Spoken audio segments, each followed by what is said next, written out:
Oh, I need to get the camera set up a little bit better. Okay. I just kind of wanted you guys to be able to see that I fixed my background up a little bit. Let me know if you can hear me in the chat. I guess I should say that before I start, huh? Before I start talking a whole bunch.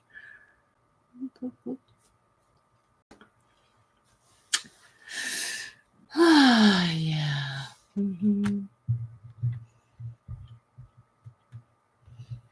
Okay.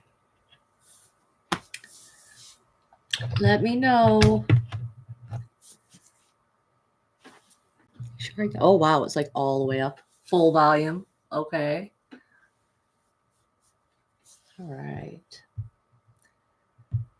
Come on in. Come on in.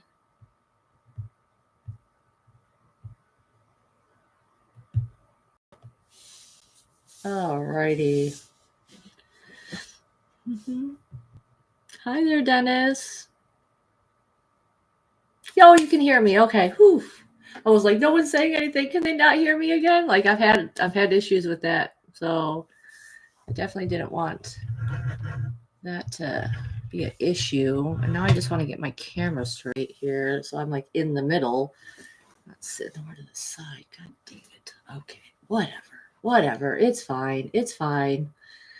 All right, take a good look at this hair because I have scheduled an appointment to get it done here. When is that? I think it's actually not next Friday, but the Friday after next. I'm trying to get an earlier appointment than that because I'm ready. I'm ready to get my hair done. I'm ready for it. And hi, Taylor, Geraldine, Joanna, Braden. So glad to see you guys here. I was thinking about actually opening up with some light weaving, but I don't know. I might save it for the end because I'm waiting to see if my energy level like balances out a little bit first. Because yeah, I've got some things to talk about. I definitely got some fun things to talk about. So if you could, if you're hearing this right now, please like my video. Please hit the thumbs up for me. Please subscribe to my channel if you're not already, which I know all the people I'm seeing here in the chat. I know you guys are. So thank you. Thank you for that. Oh, hi, Barry. Nice to see ya. Okay. Whew. It was a struggle to get myself ready for today a little bit. You know, I really wanted to go live last week. I had all these things ready to like talk about and stuff, but I'm going to be talking about them this week instead. But you know, I just overworked myself and I overbooked my schedule way too much. So I ended up not being able to stream last week, but I was able to at least use the flyer. Hi, Johnkins. I was able to use the flyer, the promo for this, for last time I made it. I was able to use it for this one still. So I was glad that that didn't just go to waste, but I did end up doing a recorded video with Dustin, Heidi, and Julia on Rise of the Flying Chariots. I'm pretty sure I'm saying that. I always feel like I mix up the words when it comes to this YouTube video or this YouTube channel. So if you haven't checked that out already, go ahead and pop over and take a look at that. I had a really great time talking with these ladies. I'd never met Julia before. I knew Heidi and Dustin already, but Julia was amazing too. She's just so full of knowledge. I was just blown away by it. And I want you guys to be able to see my stuff that I put up. Okay. Like I got into decorating. See, here's the thing. This past week, I realized, okay, so how did it all start for me? Really, I realized that I've been running from my feelings. I'm about to get super vulnerable here on today's stream, so brace yourself. This might be super cringe, but I kind of embrace my cringe, to be quite honest with you. So we're gonna get into that. Oh, hi there, Selena and Autumn Rose. Oh, I love that. Love that. So I know, right? Isn't it so cool? So I was able to, I realized, I run from my feelings basically, is what I realized, that when it comes to pain, when it comes to things that are upsetting to me, and really what happened was after this past summer and the absolute like explosion of me having to, being forced to move super quickly. Like from that point on, I basically picked up door dashing and I just kept running. I just kept running with it. Like I didn't look back. Like I didn't stop to let myself feel anything about it. And, to the point where like I still had boxes in the house. I still had bags of clothes I hadn't put away. Oh, hi, Alexis. Glad to see you here. I had, stuff that I hadn't put away yet. So finally I decided, it's time. Well, in truth, I kind of had to stop and look at it and start to feel it because nothing was working anymore. Okay. It was like all that running I did finally caught up with me. And I kept seeing this stupid Forrest Gump clip, like where, he just like, I just started running, like he just kept running until finally he stopped. He stopped. And then the other thing I was thinking about too was like that movie with Julia Roberts in it, the Runaway Bride, right? How like anytime like she got close to like a commitment of some sort, like she would take off running, like I felt like that's what I was doing when it came to my feelings about everything. So now it was time to stop because none of my other previous ways of distracting myself were working on top of doing this parasite cleanse that I'm still doing. Okay. Yeah, which is like definitely it's killing off some things, which is also like making me feel like whatever the parasites are going through is like it's making me feel like that's what's happening to me too. But there is some validity in the negative emotions that I've been having to like process and really go through. So I decided, since nothing is working, not even cigarettes. I even told my good friend Nora. Okay, I told her like I was like nothing is working, because like I have two main people that I really just like pour my heart out to when it comes to these types of things, and so I realized, like not even cigarettes were helping, and I love cigarettes. I ain't even gonna hide it. I fucking love cigarettes. I love them. I don't know how I'm gonna let go of them again, but I want to. I want to at least cut down or let go of them to a certain extent. And so I decided, all right, since nothing is working, I guess I might as well do some of the work and start clearing some things out and actually feeling it. Okay. Like, in fact, Spirit was even showing me like a cup, like a heart cup. Okay. It was like the Ace of Cups is what it reminded me of. All right. And they were showing me like all of this gunk and algae and stuff like that, like outlining the bottom of my cup. And part of what I needed to do was I needed to get the flow going through it again. So I really needed to sit with the nastiness, basically, the yuckiness that I don't want to feel. And I needed to let that start bubbling up and clearing and coming through. And so I've really been working on that. And I've been cleaning out a bunch of old bags and old boxes. And upon doing so, I found a whole bunch of my stuff that I've been waiting for, Oh, you also love cigarettes? I'm right there with you, Selena. I'm right there with you. So, so yeah, I found a whole bunch of my stuff and I put it all up here. I really love it. Like, it feels like it's coming to life for me. Like, you guys can't really tell, but like, there's this tree branch thing I have right here that has flowers hanging off of it that kind of like makes the image kind of pop out a little bit more. It looks really cool in person too, let me tell you. The pictures don't do it justice. But I got all my butterflies here. These are all real butterflies. And there's the bigger one at the top. The blue morpho is at the top. And we got Father Nature over here looking at us. We got all my dragonflies because I'm a dragonfly charmer. That was one of the first ways that I started learning how to use my magic, which we all have, okay? But like the first time I ever really started to tap into it was when I was up north on a beach, and there was a dragonfly, this beautiful blue and black dragonfly that was flying next to the water of Lake Superior. And I was with my ex-husband at the time, and I was like, watch this, I was like, I can do this. I can I can charm this butterfly, this dragonfly. I want it to come sit on my hand because I'd done it with butterflies before. I was able to do it with butterflies before, where at one point I'd seen this butterfly off in the woods and I called it to me, and it was when I was golfing with another ex. Anyway, there's a lot of them in the background.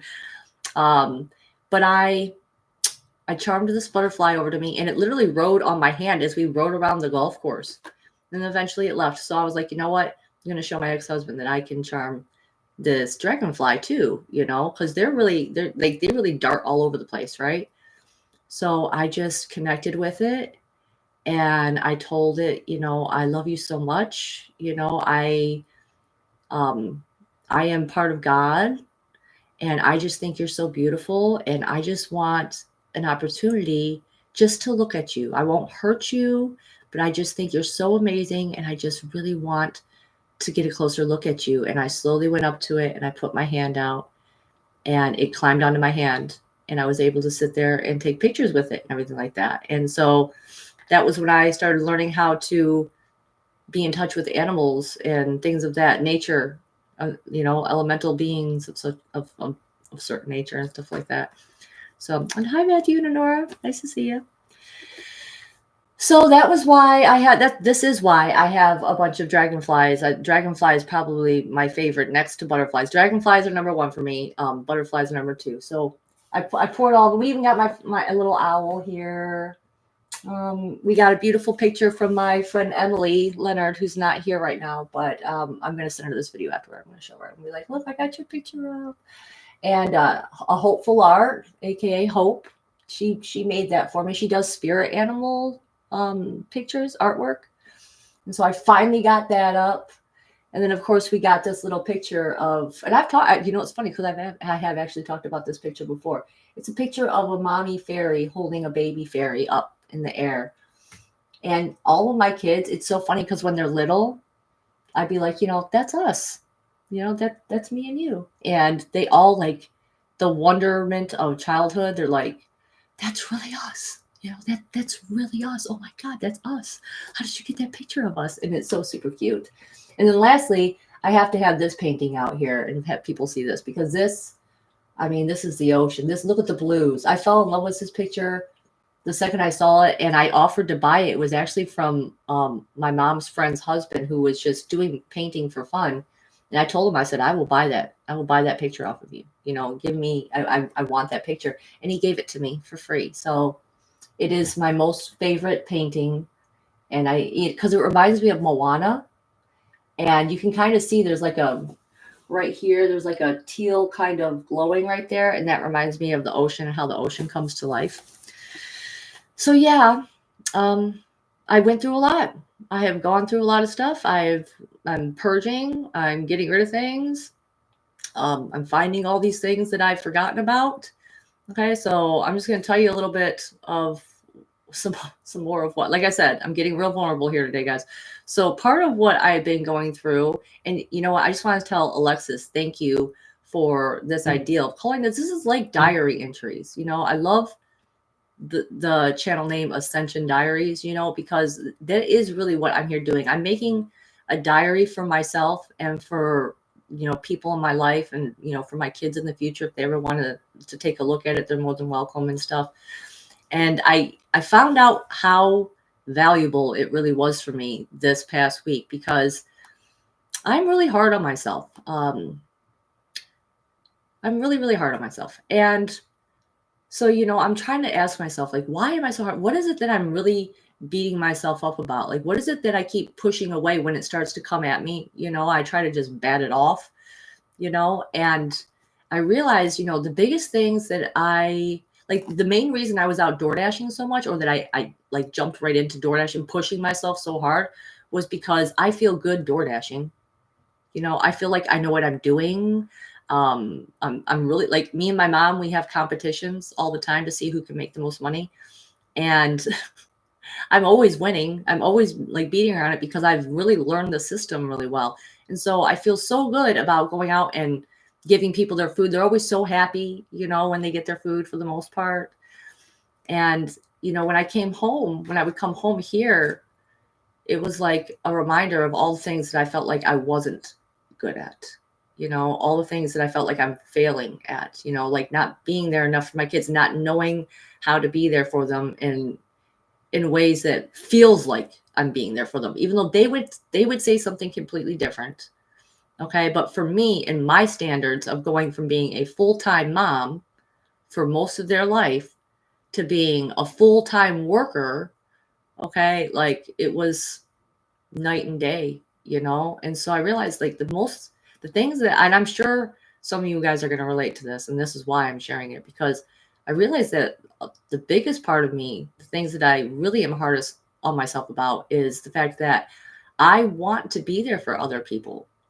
I really want, and I don't feel good enough if I'm not able to give like 100% focus when I'm like talking to someone and messaging with someone, you know what I'm saying? Like so that's why I just stopped answering my messages.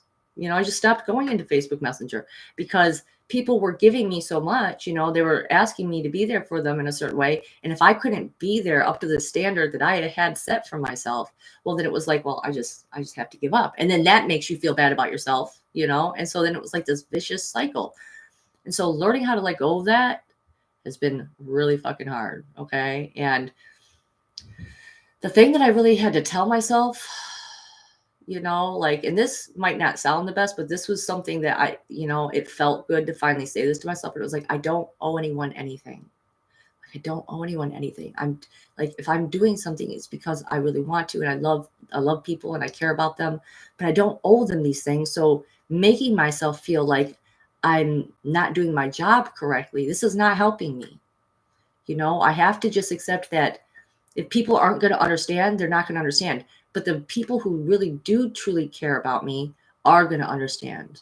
They are going to be patient with me, and they are going to let me come back when I have the time to come back and finally be there, like. So one of the other things I was really before we get, and I will get into all the cool stuff that I have listed on my my promo and stuff like that. I'm about to get into that. But this week I was telling myself, as I was in this pit of despair, basically, okay, I was like, you know what? I'm going to go on my YouTube and I'm going to delete all the streams where I talk about my ex. I'm going to delete all those streams. I'm just going to put them in private, because part of me started to feel like, because I missed that house. I miss that house. I miss the house and the way my life was to a certain extent. Okay. I started to really feel like, damn, like I really loved that fucking house. Like I loved the backyard. I loved everything about it. Like I literally, as I would like wake up in the morning before I'd open my eyes, I just almost expected to open my eyes and see myself in that house. I could see where everything was still, and how it all felt. And it was driving me crazy because it's like, I don't want to feel that way. I want to feel good where I'm at. So why can't I let go of having lost that home, that dream home, really? Okay. And so I started to think like, maybe it wasn't that bad, like, and the funny thing is that in all of the research that I was doing when I was in that home about abusive relationships and stuff, they talk about this stage, and they talk about how you start to, like, I don't want to say like romanticize it, but you start to think maybe it wasn't that bad, right? Maybe um maybe I made a mistake here, to us, like maybe I fucked up really bad, which I'm not saying I didn't fuck up to a certain extent. I'm not saying that, because we all make mistakes, right? So I get on this kick, I'm going to go to my YouTube channel and I'm going to delete all these videos. I'm going to put into private all these videos where I talked about the hardships that I was going through back then. And here's something that I'm admitting to you guys. Okay. Like, I never watch my videos after I post them. I never rewatch my videos. I have a problem with it, hearing my own voice on camera, so it's like I could go back and I would read the comments people wrote, and stuff, but I would just pause the video and like go, or I would mute it. And I would let it play through and I could read the comments. But and that was part of why I had avoided putting the videos into private before, was because I refused to watch them. So finally I'm like, you know what? I'm going to have to watch them. I'm going to have to watch them to figure out which ones are which, right? And what ones I want to put away because I didn't like what I said or whatever, like, and when I watched them, I was like, holy shit, I don't sound that bad. I was like, I didn't even sound nervous through a lot of them. And I was, and that's, having done this channel for like over a year now, I can say to anyone who does want to start a YouTube channel and who does want to start doing things more publicly, okay, if you struggle with feeling nervous about talking to people, okay, especially in like live chats and stuff like this, push through it. It gets easier. It gets better. Don't hold back. Oh, thank you. Thank you guys. But yeah, don't let that stop you, because I'm definitely not as nervous now as I used to be. I feel way more comfortable coming out here. And honestly, watching those videos made me remember a lot of things that I'd forgotten. Just can't, like I said, all that research I did on abusive relationships and stuff. And I said, I'm never going to do that. I'm never going to look back and think think only about the good times, right? And then start like feeling bad about it, missing that life or whatever. I'm never going to do that. That's not going to be me. Well, it started to happen, and I was so grateful that I had made those videos and I was able to go back and re-listen to just the little things I'd forgotten. And I realized, oh, that's right. That was a really bad situation. And I'm super grateful to be out of that situation. And by doing that, it just gave me a whole new boost of energy. And I accomplished this because of it. I accomplished all this because of it. That I was able to do that. And I decided, you know what? From the ones that I watched, I went through quite a few of them.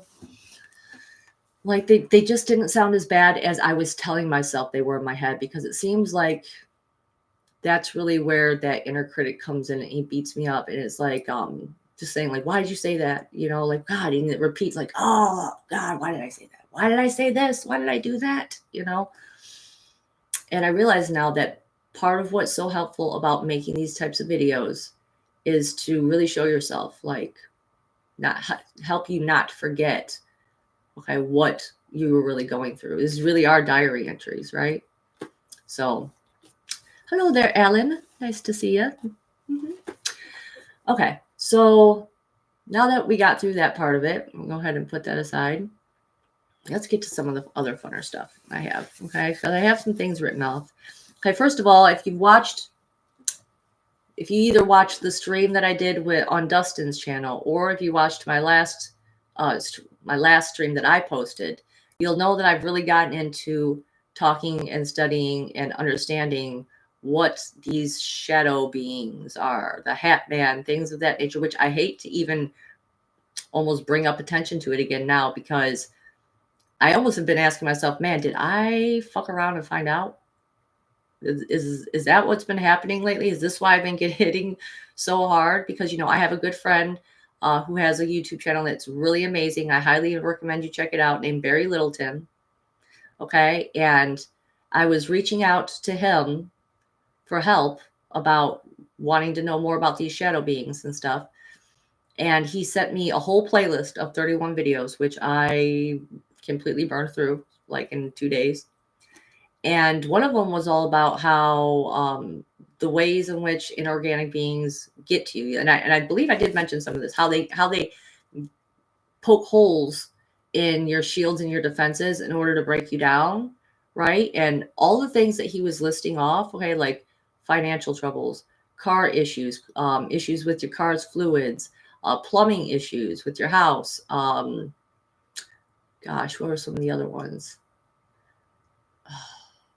They're like fading from me now, but I'm sure they'll start coming. All these things started happening to me, okay? Like I just started having one thing after another after another. It literally felt like I couldn't get a break. And I was like, is this a result because I got curious and interested in these types of things, and now they're like messing with me, trying to break me down and to take my vibration down, And I don't know. So I need to look up some protection mechanisms. And one of the protection mechanisms that I did not tell you guys last time, that I totally forgot, okay, I will send you that playlist, Matthew, for sure. And one of the protection mechanisms that I forgot that I heard from Thunder Strikes on Coast to Coast AM, that the interview that I watched that I was just so stoked about, okay? I forgot to give you guys the protection mechanism. And it was 4 different types of herbs, okay? And he says that these inorganic beings, okay, they hate these herbs when they're mixed together in equal portions. And those are sage, lavender, cedar, and sweetgrass. Okay, he says they also hate crystals, but I remember I really wanted to tell you guys the protection herbs last time, and it totally slipped my mind. And because that's part of what happens when I'm done doing these streams is not only do the things that I said that I like to repeat for themselves, which feels good, right? But then there's things that I forgot to mention that pop in, and I'm like, oh God, like, God, I forgot to say that.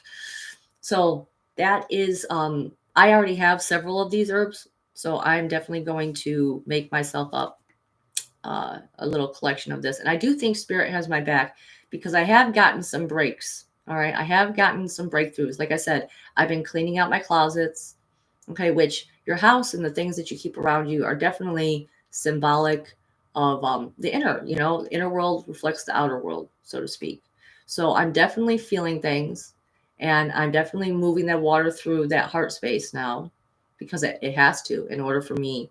I can't keep running from it. I'm going to have to feel it, even though it fucking sucks. I'm doing it. Okay. So, gosh, there was one more thing I was about to say about this before I think I kind of shift gears a little bit. Okay. So, the breaks that I've been getting. That's right. Some things have been going good for me though. Okay. For one, I got approved for Instacart now, guys. So I can not only be a DoorDasher, I can be an Instacart person if I want to. And I'm kind of excited about trying that out. I did attempt to do it on this past Monday, but they needed to do a background check first. And so even though it took less than half the day to do, it already messed me up. And I was like, frick it, I'm going to DoorDash right now because I know DoorDash. All right, and all of that works. So I got approved for Instacart. Yay. Okay, hopefully I get some better paying customers because I'm just so good at shopping now at this point for people. And that is part of when I talked about the whole cooking gene turning on for me. And now suddenly, like after years of never being able to cook, okay, now suddenly I can cook. Well, part of that is because of my door dashing. Part of that is my shopping for other people. Okay. It's like when I'm shopping for these other customers and we're picking out these certain ingredients, I can see, oh, okay, I know what someone's having for dinner tonight.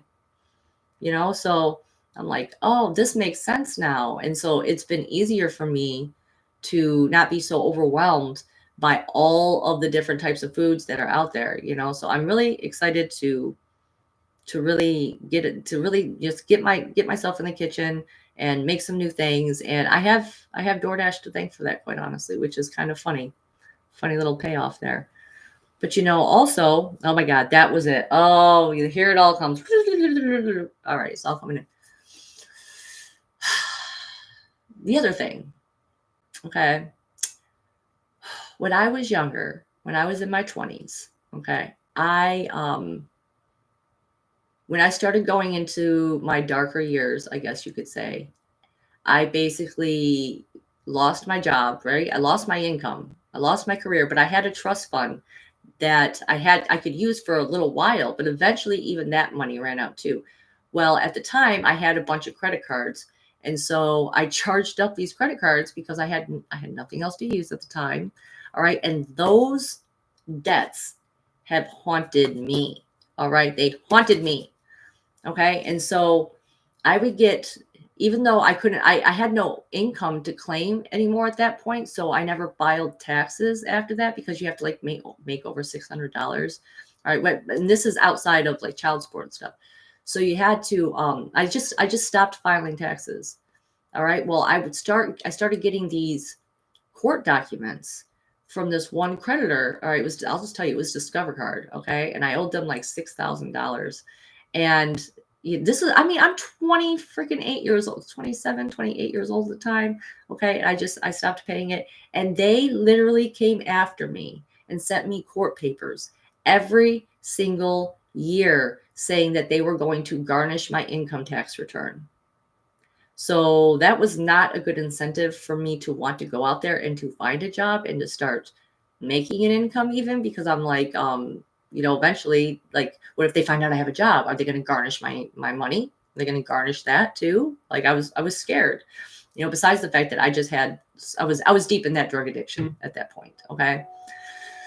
So for 15 plus years, these mofos terrorized me they're going to garnish my income taxes, to the point where I had other people that would file and claim me and claim my kids, and we would like have to split the money and things, which wasn't that bad a deal, considering I wasn't working. I was getting more money than if I just let it go and just didn't file any taxes whatsoever. Well, okay. Come to find out, okay, now that I'm making money, I thought, well, I'm definitely going to have to file taxes this year. And considering I'm a DoorDash worker and they don't take any taxes out of the tips and stuff that I earn, I thought I better get a hold of these people and make it right. I better come to a settlement of some sort, so that way maybe there's some hope that I could possibly either get some back or at least like break even, like I didn't want to owe the government money for the tips that I make. Okay. Come to find out, as I call my bank, that they have no note on file. And when people garnish, I guess, when court documents go through like that, the bank gets notified and the bank makes a note of it. And she went back in my account and she said, no, there's no notes of this. And suddenly it hit me. Have I been being fooled this whole time? Like, I've been so scared and so worried about it. So I started looking it up. Okay. Like, is this a thing that creditors do? Like, they will send you fake court documents? I thought, how are they even allowed to do that? Because they were like legit, looked like they were signed by like by the magistrate, whatever. Okay. Well, they were fake. Come to find out that it's actually illegal for them to even garnish income tax returns. So that got lifted off my plate, right? And I finished my taxes. And not only did I not owe, but I'm getting a nice amount of money back, to the point where, because, I've been just running like full time, nonstop, like taking one day off a week, maybe two, and it's been burning me out. And finally, and hold on, I got to get my fan because it's a little bit steamy here. And finally, I got a break. Like, with this amount of money that I'm getting, I'm not joking, guys. Like, I could literally take a week off every month from now until the end of the year. That's how much money I'm getting back. And I'm just so grateful. I'm so grateful for it. Like, I'm not going to have to struggle so hard. Not that I'm just like going to do that, quite honestly, because I do enjoy working, but now I won't have to work so hard. It's like something in me finally, it's like, the breakthrough happened, the breakthrough happened. So I'm quite happy about that. And I definitely, it truly is amazing, Joanna. Like, I'm still in shock, and so I am actually, and here I was like worried about going to this, like the conference in May. All right. The Journey to Truth conference, which, if y'all don't know about that yet, or anyone who's watching this, who isn't part of my main group here, you know what I'm saying? In Grafton, Illinois in May, the Journey to Truth conference, Rebels of Disclosure. I was a little bit worried about it, like having to work really super hard the week beforehand in order to afford to be able to take that week off. I don't have to worry about that now. Not only that, but I'm actually getting the opportunity, due to my friend Taylor, who I think she's still here. Hello there, LG19. My friend Taylor offered me an opportunity to help her. I'm helping her move, but this is, we're driving across the country. I've never been to these states that we're going to be driving through and moving her to. And I'm really super excited about it. Now I don't have to worry about financially me not being able to do that, So even though I was being hit with all these things, okay, it's like Spirit really came through for me. And, I think we're getting on the right track. It's like I got a reward. It's like I got a bonus for working so hard. And I'm really grateful for it. So I just wanted to share that with you guys. Okay. So, yes. Okay. I covered all that. Okay. I have here written down Barry and Jessica's stream. So Jessica Jones, the Cryptid Huntress, she and Barry Littleton, they do amazing work together. So not only would I recommend checking out Barry Littleton's channel, but the Cryptid Huntress, they had a really cool stream yesterday that I was there and in the live chat, and I had a great time. So definitely check that out too and follow her because she's amazing. Their talk that they gave at the last Journey to Truth conference was my favorite of the talks. Okay, but let's see if I can switch over now. It's going to take a breath. We're going to switch over into talking about the precognitive dreams because that's the real fascinating stuff that I've really been getting into lately. Like, I've actually kind of almost been like testing spirit about it a little bit because I'm like, every dream, you're going to make every dream come true. Every dream. Like, literally. Like, not like, and granted, I've had a lot of, I don't know, like, heart wishes, emotional dreams. I've had a lot of those things come true, but they literally told me that they were going to make every single one of my dreams come true. I'm like, every dream, like that can't, how can it possibly be? And I'm always blown away. Every time I have a dream that I remember the next day without fail, it happens. And actually, I was finally able to weed through enough of them to where I realized that actually I can only remember 3 dreams. All right, since that time, only 3 that really that didn't have some aspect that came true the next day. And you know what? Those ones were in the same place, basically, which it was like this room. Okay, it was like a dark on the outside. Okay, the ones that didn't come true. Okay, and it had a light that just shone over top of it. And I'll tell you what, it reminded me of a doctor's office. Okay, it was a doctor's office feeling. All right, and I was actually being worked on. My meridians were being worked on by none other than Matthew Mornian. Okay, like that's what we were doing in these dreams. Is that it's like I was getting a tune-up. Okay, because he's like the meridian master over here, and yeah, and so I realized like those are the only 2. So those those have to be something completely different because these other dreams that I'm having, and it's every one of them, so 99.98% of my dreams come true the next day. And I'm going to just share 2 of them with you here today to kind of give you a feel of what that looks like for me. Okay. So, the first one that I'll tell you about, and that's the thing, is that I pretty much tested spirit by posing that, is that how I put it? Is that the word? Posing it to them this way? I was talking to my friend Braden and I was telling him, I was like, it's every fucking dream, dude. I'm like, it's every dream. I'm like, my mind is blown. Every fucking dream. And so that night, after I was saying that to him, I had this dream. Okay. And the dream was that me and 2 other women, 2 friends of mine, we were being chased. Okay. We were being chased by some group of people, and we managed to escape. The first time we managed to escape, and then finally they caught up to us. And what they wanted to do to us is they were turning us into dolls. They were going to turn me and these 2 other women into dolls. And they had an injection, like a syringe that it was like a gold. Like I remember the colors really stood out. It was like a gold. It had like a green liquid. It had like some red kind of blended into it. Okay. And they were going to inject us into the neck and they were going to turn us into dolls.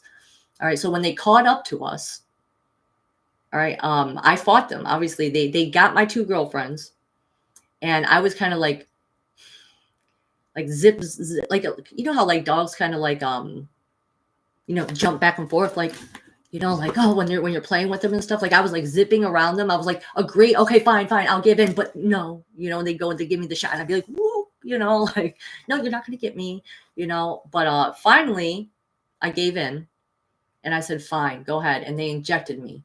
Right here, I remember they injected me, and I was going to get turned into this doll. And so I woke up the next day, And I thought, there's no flipping way they're going to be able to make this dream come true. There's no way this dream is coming true somehow. Okay. I'm like, there's no way. There's no way I'm going to be able to find element. I'm like, why would I ever have some type of injection shot thing going to go into me, turn me into a fucking doll, and I have 2 other girlfriends with me? Like, this makes absolutely no sense. I was like, wow, for the first, so because I pressured them, and I was like, every dream, really, I was like, well, I guess they gave me one that wasn't going to come true, right? Wrong. And there goes my phone buzzing. Wrong. Was wrong. Because it did come true. It did happen. It's always showing me things that I'm going to be doing the next day. And this is how it ended up coming true. So I go the whole day, not any part of the dream is coming true. Okay. I'm like, wow. I'm like, literally, I'm at the end of the night and I'm thinking, wow, it really didn't come true. That's kind of crazy. And so I go to put on a show. I go to put on this show called, it was on Netflix. It was called Alexander the Great. And it was all about, obviously, Alexander the Great. Okay. And this was what the dream was telling me. It was telling me about this show that I was going to be watching. Because in the show, there's an Egyptian priestess, all right? And she actually has the 3 main characters, all right? They're dolls. They were doll figures that she was using on like a map, okay? So there's where we get turned into dolls. So basically, like Alexander the Great, the Persian guy, I can't remember what his name was, and then someone else had been turned into, they just made little dolls of them, little clay figures. And so I'm like, okay, there we go, because there was only 3, and I had the 2 girlfriends. Okay, well, when they started showing the map, all right, and they started showing Alexander's like chasing the Persian king. Okay, gosh, I wish I could remember his name. If anyone can remember his name, go ahead and put it in. When they started chasing him, it looked like a needle injecting. Okay, it was the same color as a syringe, same exact colors. And when they were showing the path that he was taking, it looked like a needle, right? But wait, you might think, oh, well, that's kind of like, I'm kind of pulling there, right? No, wait, there's more. So part of what one of the people who was putting on this show were like, it was like had acting in it, but then it also had historians talking in it. Okay. And the historians were talking about how, Alexander the Great almost caught the Persian king, but he managed to escape. Right. And so that's why I managed to escape with my girlfriends the first time. But then the second time, okay, like he didn't basically. He basically was getting caught. And so that was that part of it. Okay, hold on, wait. There's another piece of it. All right, so he does. He ends up catching up with them. All right, and how does the Persian king end up getting killed? He finally surrenders and he gets stabbed right there in the neck, right there. That's where he got stabbed at. One of his most trusted companions or whatever ended up killing him. Okay, so I'm like, wow, there's the whole dream. They made it happen. I'm like, they were basically showing me exactly what, like, this is how my dreams, this is like, we're interpreting these, like, oh my gosh, sorry, it's all coming in at me really quick right now. Okay, it's like, so our assemblage point, right, which I've talked about before. All right, if the whole universe is basically these light cords, okay, and it's the light, the streams of light that are coming through this assemblage point, that this is our perception. All right, and however our brain interprets whatever that is coming through, that's how we're going to see it. Okay, so that is what's happening when I'm having these dreams that are coming true, is that I'm basically like getting a glimpse of the energies that are coming through. The energies are already like coming through me, and then how I perceive it, the best way that they can show me how to perceive it, that is what's happening here. I'm able to perceive it in these weird ways. So in this particular case, I was, being chased, almost didn't get caught. Then did finally get caught, finally surrendered. Oh, and that was the last thing, the zigzagging, right? The historian also said that was when it really hit me that, oh, okay, this is the dream, because the historian was like, Alexander and the king, they basically kept dodging each other like this, like a zigzag type of thing. And I was like, boom, Boom. Was it Xerxes? No, Xerxes was the king before this guy. I think it was Endaris or something like that. It's like slowly starting to come back to me a little bit. Endaris. Anyway, I'm not really sure. So anyway, this is what I'm dealing with, guys. Every single one of my dreams that I remember, unless it's in the doctor's office, okay? Every single one of them, they happen. They happen the next day. I find the elements. So pay attention to your dreams. See if that's what's happening to you too. Okay, these precognitive dreams. How is your assemblage point putting together the information that you're getting? How are you perceiving whatever's going on in your dream? Because for me, and I know there's got to be others out there like this. Okay.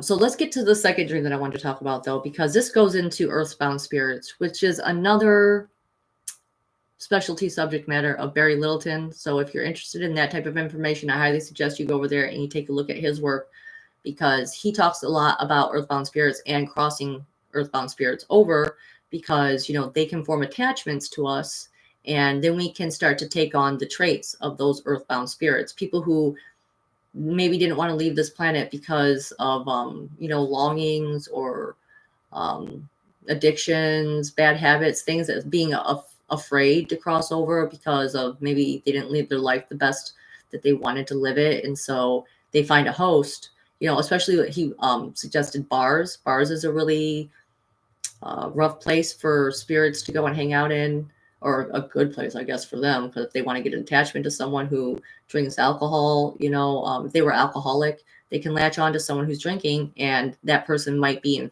impacted by that and start drinking more and develop an addiction out of it that was actually them just being influenced by these earthbound spirits, right? So this dream that I had, this was a couple years back. I had a dream that I was driving on a road, and I recognized this road, and I had to turn on it was like a main road, right? And there was a school at this road, okay? And there was this little boy and this little girl, and they were trapped, and they were looking for a way to escape from this daycare school place. And they managed to make their way out of it, and they hid in this field next to the school behind a tree stump, okay? Like, I think I even remembered like the exact street name at the time, which was really weird for me because I didn't really travel that area that much. But it just so happened the next day, like, this dream just kept sticking with me. It felt so real, and it felt like important. And so I was driving that main road, and I realized that the landmarkers in my dream were right off of this side street where there was this gas station. I didn't remember. See, here's the thing though. I remembered that the street, as far as like the gas station and stuff like that, and it lining up in my dream, but I did not remember there being a daycare or a school next to it. Okay. So I was driving by it, and sure enough, there was a daycare there, a daycare school that was there. And I thought, holy shit, you know, like, this is kind of trippy. And I thought to myself, okay, well, if I turn down this street, and next to it or behind it, so a little bit, if there's an empty field and there's a tree stump there, I'll know that this was real. Okay. And you already know what I'm about to say. Okay. It looked exactly like in my dream. There was a tree stump there. There was a field behind it. And we all, knowing what, you know, what we, in the, what's the word for, in this community, you know what I'm saying? Knowing what we know about these types of what they want to do to our children, you know, how they prey on them in these types of environments and daycares and schools and stuff like that. So I had no doubt that there was there were two children there, child spirits that somehow were stuck there, and they were asking for my help, and they reached out to me in this dream. And so I went over to the stump, and I said a prayer, and I asked God to help cross them over, because I knew that, considering all the other aspects of the dream were real, that this had to be real too. You know? Oh, Darius III of Persia. That was the name. Yes. You got it, Alexis. You got it. So that is another way that dreams can end up coming true is, pay attention to these types of landmarks and things like that. Like, it's important to remember your dreams, I guess you could say, even, which granted, I don't always remember a lot of my dreams, but I've been finding the more my intention is focused on, I want to remember my dreams, the more I remember them. Okay, because intentions are so very powerful. And on my actual post that I made for Facebook today, I actually posted a song underneath it, which was Reptilia by The Strokes, which, if you know me, The Strokes is my favorite band. And one of the reasons why The Strokes is my favorite is because so many of their songs have literally happened for me. Like the feeling of not even just the feeling that it gives me when I'm listening to it, but the words have this like meanings that end up unfolding in my life. Okay. And Reptilia, for me, that was when that song was what really kicked everything off for me, for realizing that all these things, all these dreams were about to start coming true. And it happened, as you know, at the Starseed Adventure Conference. Okay. Like, the part of the song where he's like, okay, please don't slow me down if I'm going too fast. Like, that part was what came in when I finally realized this dream was happening. When I was outside at nighttime, hanging out by the deck, where the deck was lit up by these red lights, and I was hanging out with Matthew and Honora and Ivan Teller, which amazing man, okay, big beautiful giant. Okay, and then my friend Cody, okay, he was there too at the time, which he's like gone off grid now, so I wishing him well. Okay, but I remember even thinking, like, as it was hitting me, okay, that this was happening, and I'm like, holy shit, like, and I'm like trying to explain it to them, and I'm like, you don't understand, no, I'm like trying to tell them, like, this dream happened, this happened, this, I know what's happening right now, and I could tell, like, obviously, how was anyone going to get it? We'd all just met, what I'm saying, but I'm like tripping out, and like that song Reptilia, that was it. I mean, you're in a strange part of this town, right?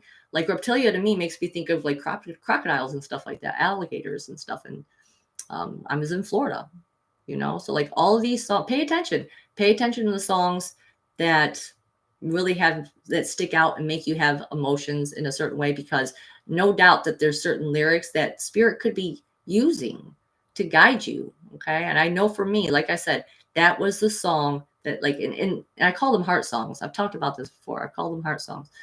But there were like 3 or 4 songs that came along with that conference. And then every time after that, there's always a song that they'll start playing for me. They'll start giving to me. A lot of times with the conferences, it's usually a stroke song. So I pay attention. I pay attention to the songs that come to you.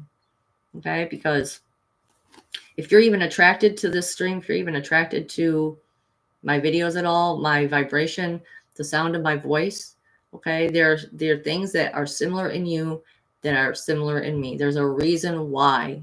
Okay. There's a reason why we find each other. Oh, I see someone new. Maybe later, question mark. Maybe later, 2 question marks. Okay. How long did the event take to occur after your dream? Usually it takes within 24 hours. Okay. But in this particular case, at the Starseed Adventure Conference, okay, I had the dream 4 years prior. 4 years. 4 years it took for all these dreams. And I mean, because there are some dreams you just don't forget.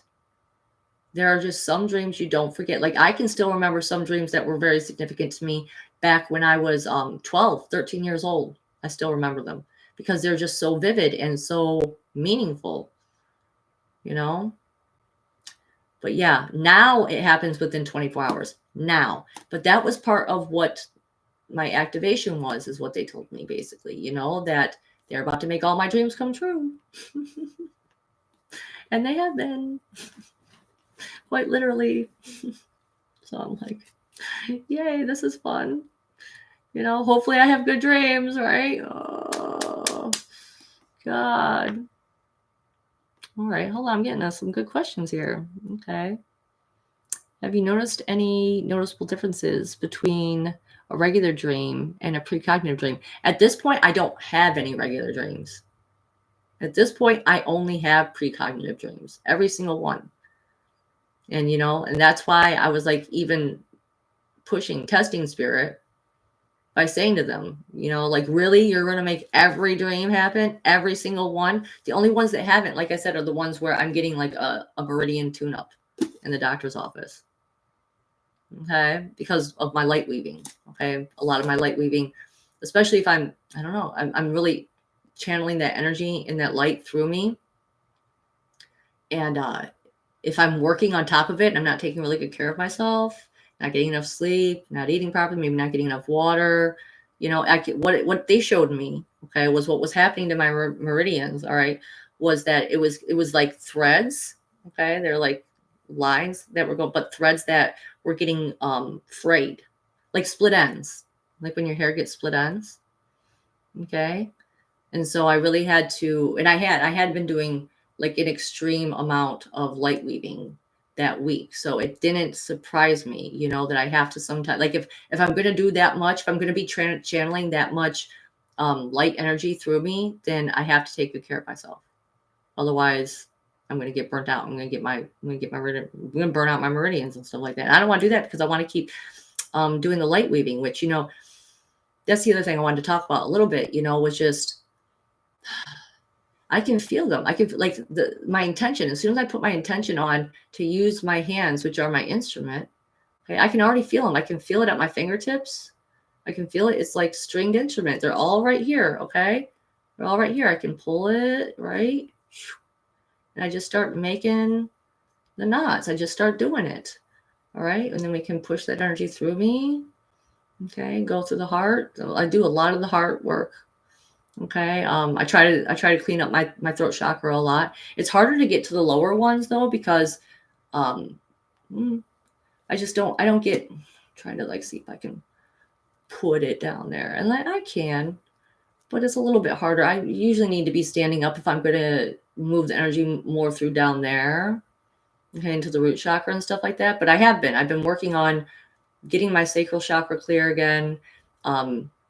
Like I was talking about at the beginning of the stream, the heart cup, okay, that I was seeing, the ace of heart, the ace of cups.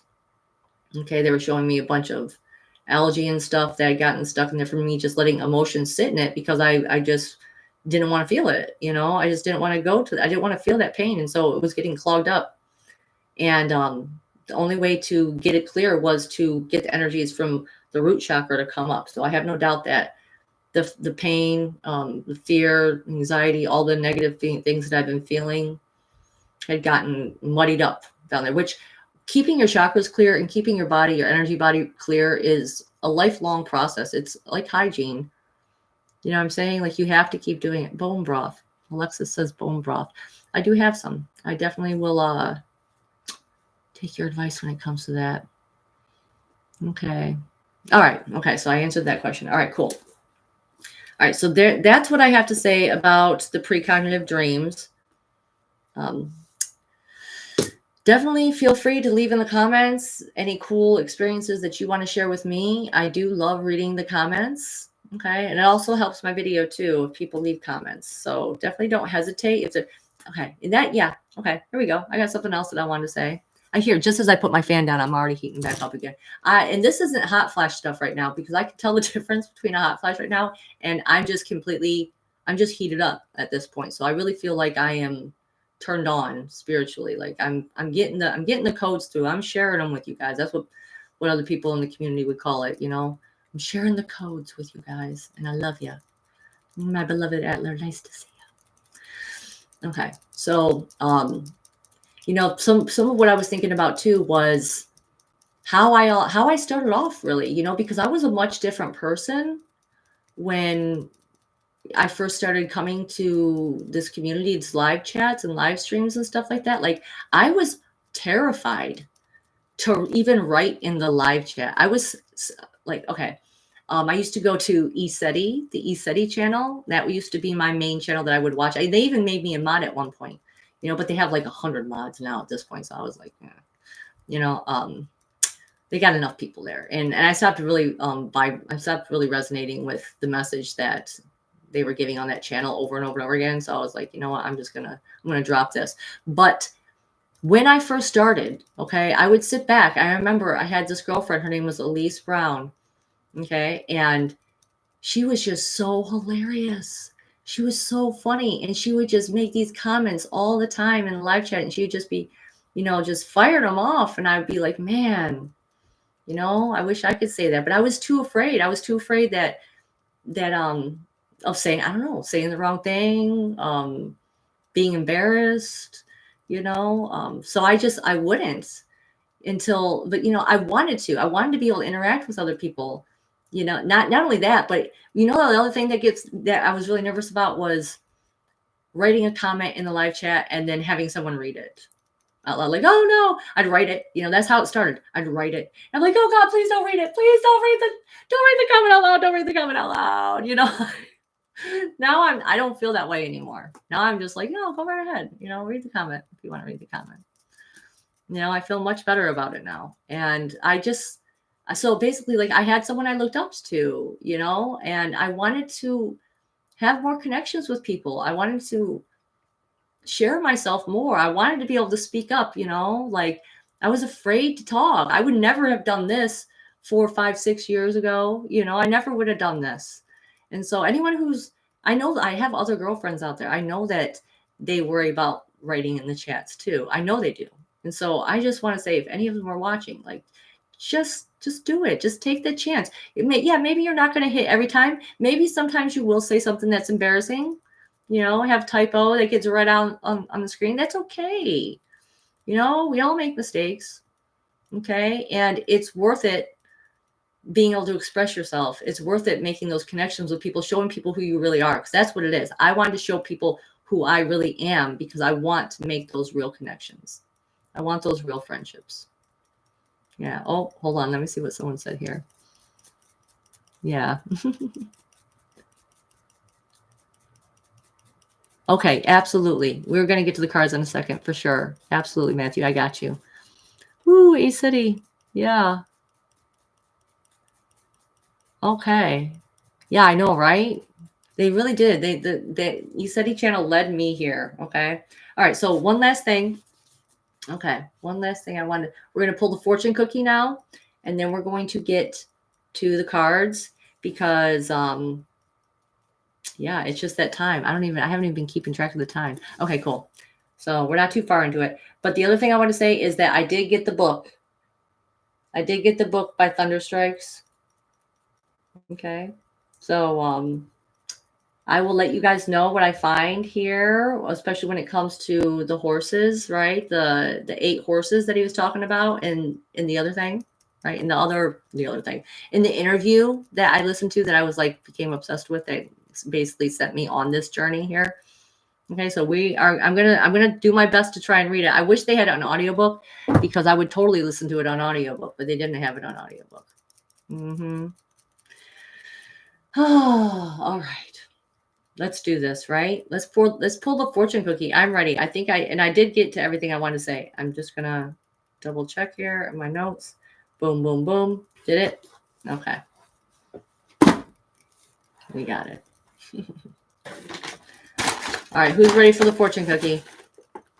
I wish I wasn't so hot. See, that's the hard part about when you're going through hot flashes too, is that sometimes you can't tell if you're having a hot flash or if you're just hot, period. Like, I wore a sweater on the stream that I did the other day, or the pre-recorded video that I did, and I was sweating through the whole thing. And I was like, is this a hot flash? I'm like, I thought it was a hot flash, but I was like, no, actually, I think I might just be overheated. Like, you can't tell the difference anymore. Am I hot or am I having a hot flash? Okay, fortune cookie time. I should go on. I'm going to clear that energy.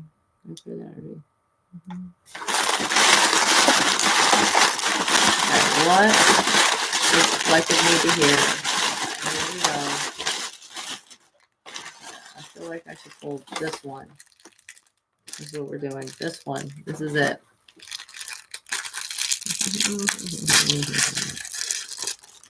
All right.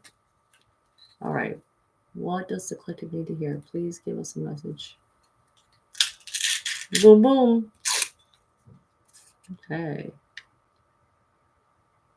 Wow, I feel like we've gotten this one before, which is, oh, man, I like to get new ones. That's why I liked these cookies. Okay, anyway, I'll just say it. It says, softening your attitude opens your heart, which is true, right? Softening your attitude opens your heart. Okay, so that's what the collective needs to hear this week. Let's soften our attitude to open the heart. Okay. So the next thing we're going to do is we're going to get out. I'm going to do 3 oracle cards because, like I said, when I got gifted all of these cards, I'm going to use them. And but I can't. I'm not going to do a whole bunch of them for everyone just because it takes up way too much time. And my daughter's going to be home soon if she's not already. Oh, Joanna says, "Man, I've had an attitude lately." Oh well, I guess there was a reason I pulled this one, right? It's easy to get into that though. It's easy, especially with just how intense everything has been lately. Yeah, not a problem. Okay, so we're gonna pull 3 oracle cards. So if you want an oracle card reading, put your name in there right now because I'm gonna pull for the first 3 people that I see.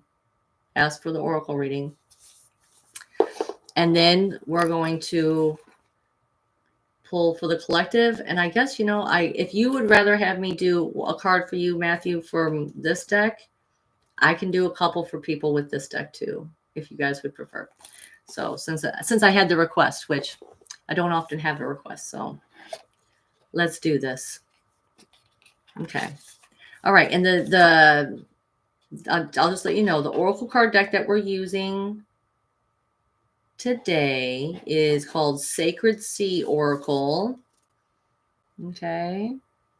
This was gifted to me by Dennis. If he's still in the chat, shout out to you. Thank you again for all these beautiful cards. I pulled one for myself last week when I was going to live stream. That was the other thing that was wrong with trying to live stream last week, is that I hadn't slept the night before, really. I was up from like 2 to 6 in the morning. And I was still going to try and push through and do a live stream. And I pulled a card and it said clearer perspective. And I was like, okay, yeah, this is saying don't. This is saying you need to get a clearer perspective before you go on to this. Okay. So here we go. We got one person, Geraldine. Oh, sorry, guys. Whew, maybe I should just turn my fan on over there. I might need to do that in a second. I'm not going to sweat the whole time. Wipe myself off.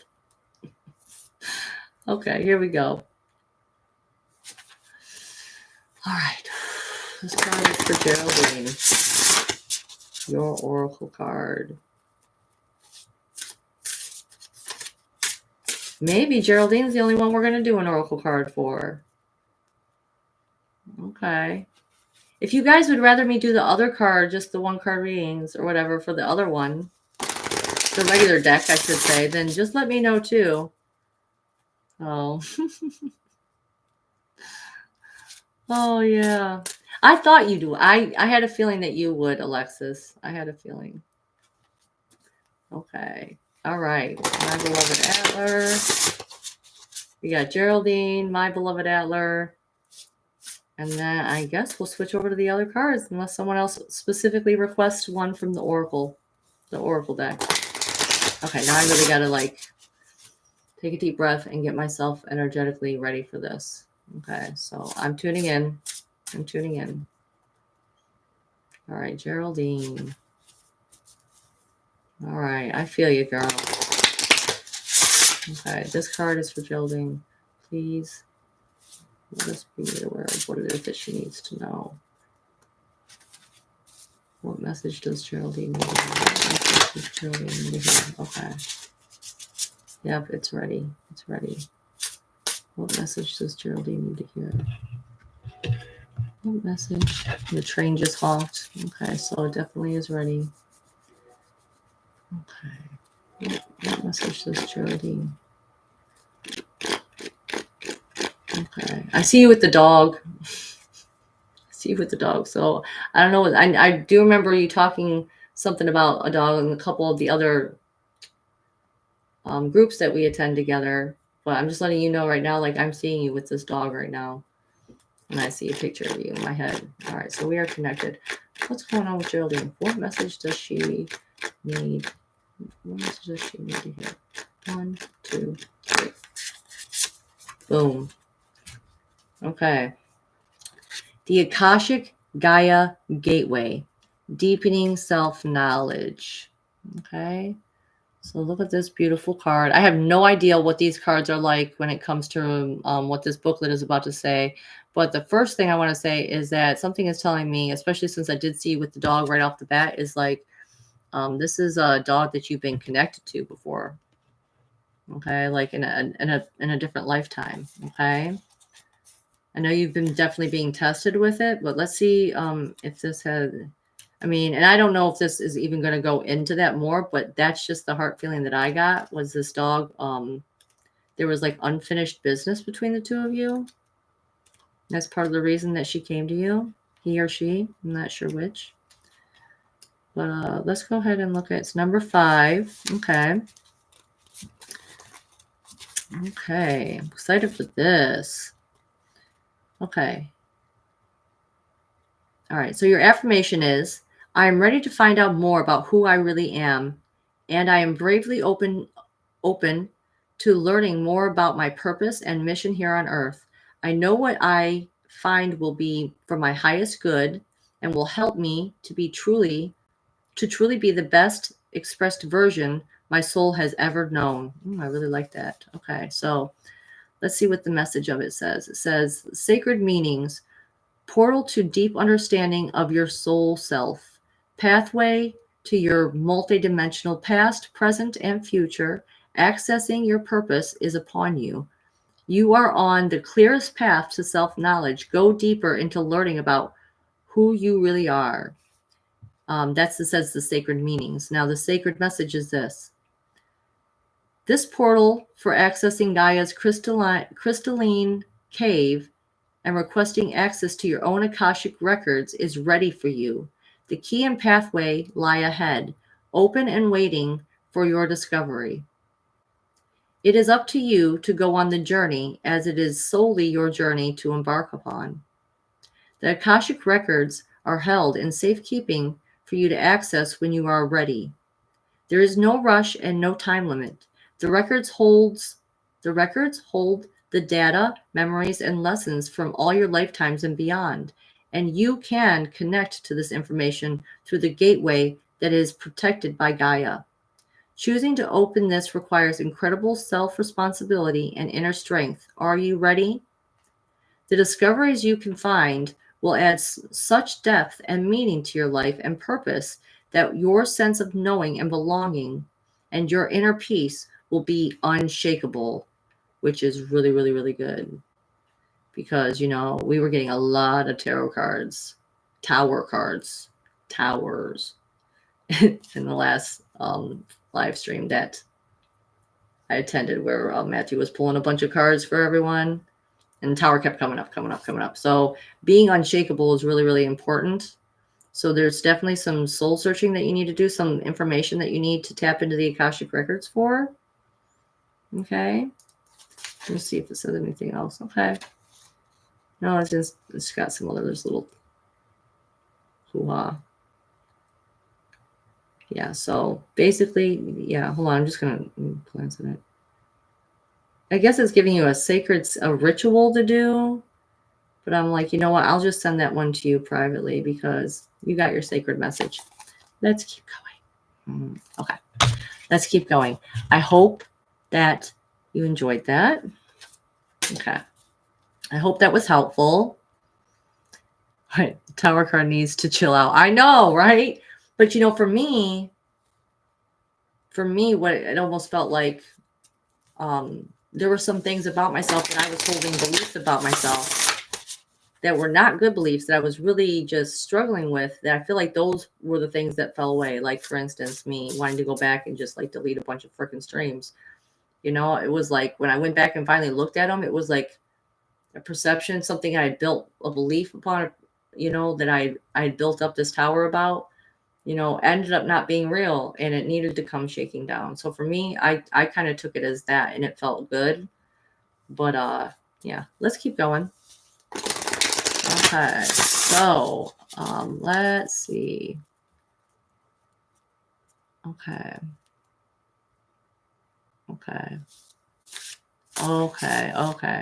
Sorry, I'm just like briefly reading some of these. Okay. I will get to that one. I see your comment, Matthew, and we will get to that. Okay. Let me finish up with these other ones real quick. My beloved Adler, that was the next one, right? Geraldine, my beloved Adler, and Joanna. Okay. Oh, Joanna, you can get as many as you want, girl. You can get as many as you want. It helps me. All right, so we're going to do my beloved Adler next, Joanna, and then we'll pull the card for you, Matthew. And we will do the collective one after that. Okay? Sounds like a plan. I got it. All right, my beloved Adler. I'm tapping into her now. There we go.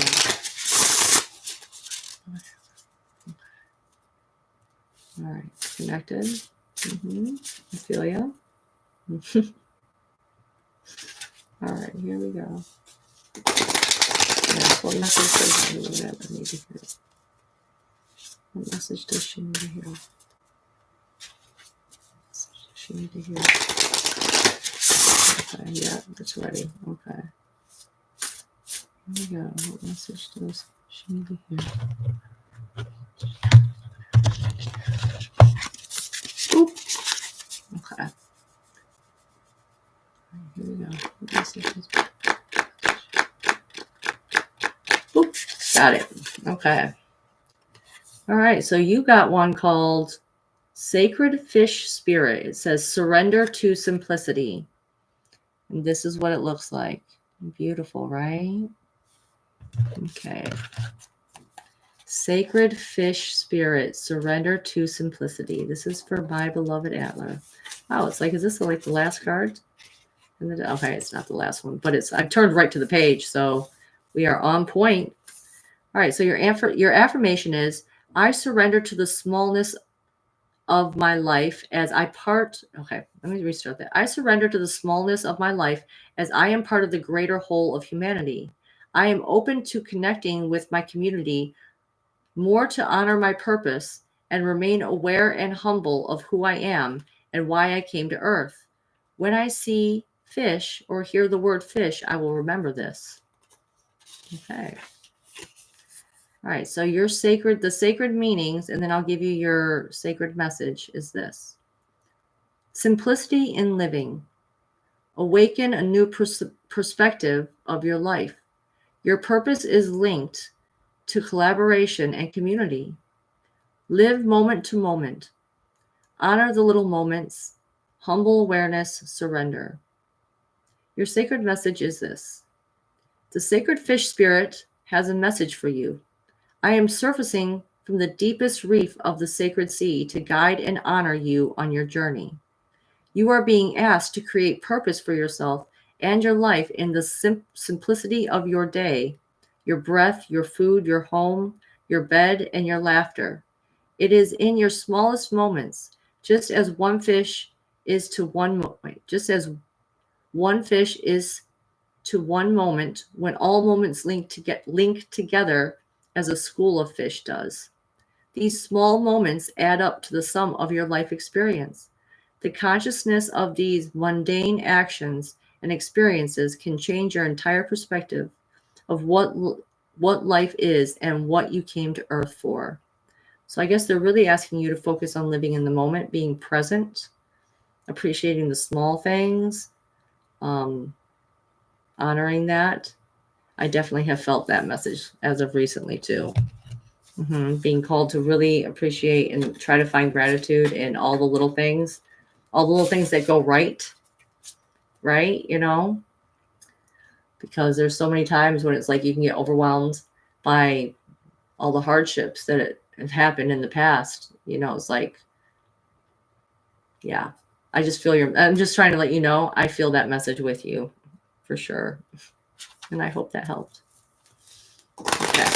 So one last one, Joanna, you get the Sacred Sea Oracle. You get one of the Sacred Sea Oracles, which these are beautiful cards, which is funny because we were talking about Moana today, weren't we, Alexis? And then I decided to use the Sacred Sea Oracle. Yes. All right, Joanna.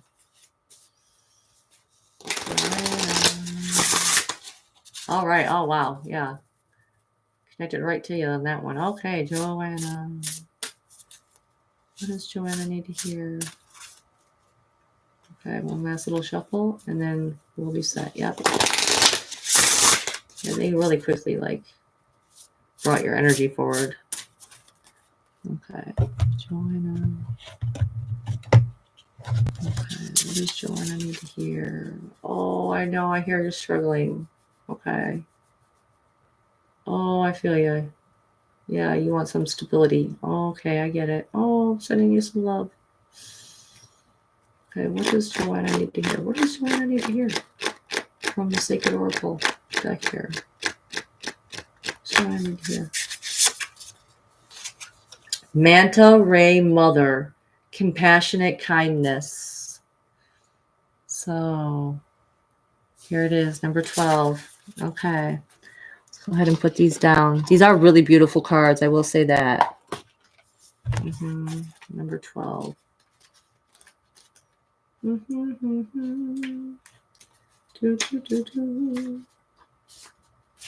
Okay.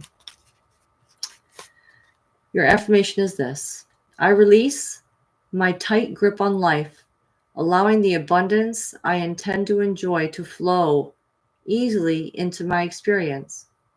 I release to forgive, love, and cherish myself, therefore becoming the nurturer of my soul. Okay. The sacred meaning says, nurture yourself, grace, self-loving care, divine mother, spirit of joy, comfort, compassion, gentleness, forgiveness, and laughter. And the sacred message is, I am the manta ray mother, holding messages and frequencies of inner peace, bliss, joy, epic angelic support, and larger than life love for you right now. As the large, glorious mother nurturer of the sea, I am here to envelop you in the infinite, joyful love of the great divine mother. Imagine the largest and most comforting mothering essence coming into your energy field and hugging your soul. She helps you release and relinquish the controlling, hyper fearful parts of yourself that are impeding your freedom to access great joy. I am here to gently bring you awareness of the controlling grip you have on your life, as it is a lower vibration than your soul wishes to vibrate at, and it keeps you in survival energies and experiences. Breathe deeply to release your tight grip and feel the blood and life force energy flow effortlessly back into your body. I really like that one. I really feel that for you. Trying to think of what there was something that was coming to my mind the second I even started reading it. It was like, really think about the children. Think about what energies you want them to see. Think about what energies you want them to feel, the example that you're giving them. Okay. How important it is for, you teach them your joy. You teach them how to have joy. You teach them how to have happiness. The energies that you put yourself in. And it's hard, because sometimes we don't always put ourselves in situations that allow for those energies to come through very easily. Like, we can get caught up in life's troubles sometimes, and then that can distract us. And then we're maybe not in that best frequency in order for those kids to see that example, which is honestly another part of it, is showing them the path of how to get out of those things. But I just felt like big mama bear energy. Like, I know we're doing the sea stuff, but mama bear energy coming through, like maybe even leaning on your mother if you have a mother figure that you can lean on. Okay. But ultimately, like, that is where I feel like they're asking you to focus, is standing up for that part of yourself too, the fact that you are a mother, and people need to take that seriously, that you're not just one person. You know, when someone affects you, they don't, like when they put you in situations that upset you emotionally, they're not just upsetting you, they're upsetting your children with you. You know, so you have to make sure who you bring into their lives, who do you bring into your life, is going to take that into consideration and be there for you in that way. Okay, I hope that helps. I hope that makes sense. I love you, girl. Hi there, Trevor. Nice to see you. Okay, I felt good. I really felt something come through with that one, girl. Whew. I really hope that helps out. You know, don't hesitate to reach out to me.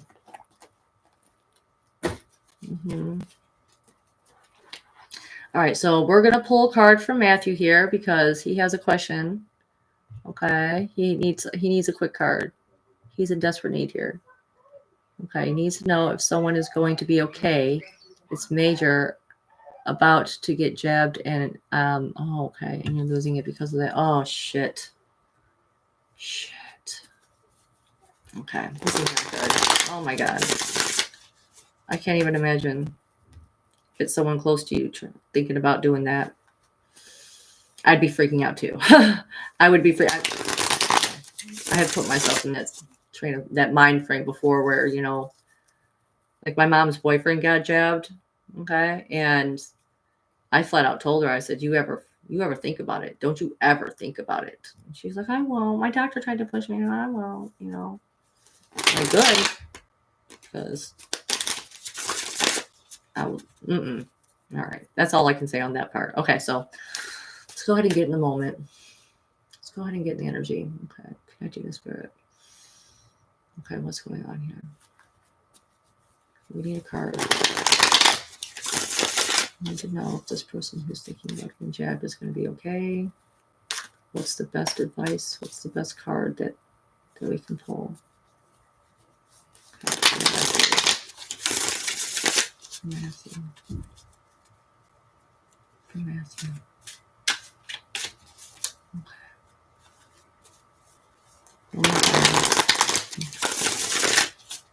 Okay, yeah, line it up.